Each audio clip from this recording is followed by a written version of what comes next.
Yeah, we just got out of an hours-long meeting. Lots of people expressing their opinions during public comments. Supporters say these changes would boost transparency and accountability, while critics raise questions about term limits. Our supervisors cannot get the job done. After hours of debate, supervisors voted to move forward with a sweeping package of charter reforms, now setting up a second vote next month.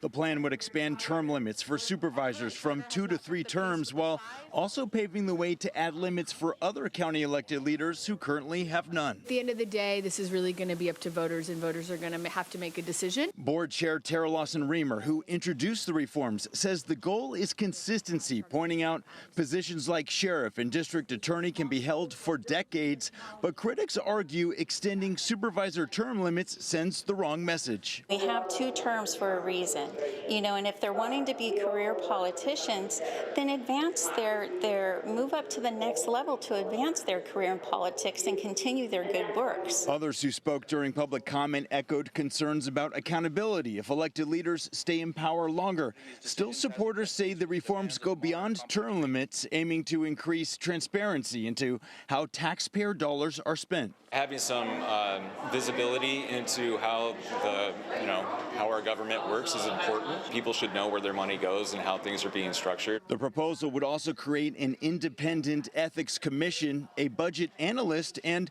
a program auditor, all designed to provide more oversight of county operations. For a lot of reasons, people are asking questions about where their tax dollars are going. And are they being used as effectively as they could be?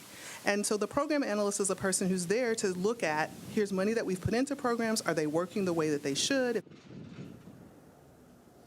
And as far as cost, if these changes were ever to come about, they say the stated goal is not to bring any additional cost to taxpayers if these reforms were ever to be made. So, Brian, what are the next steps? What's the timeline for when this may end up in the hands of voters?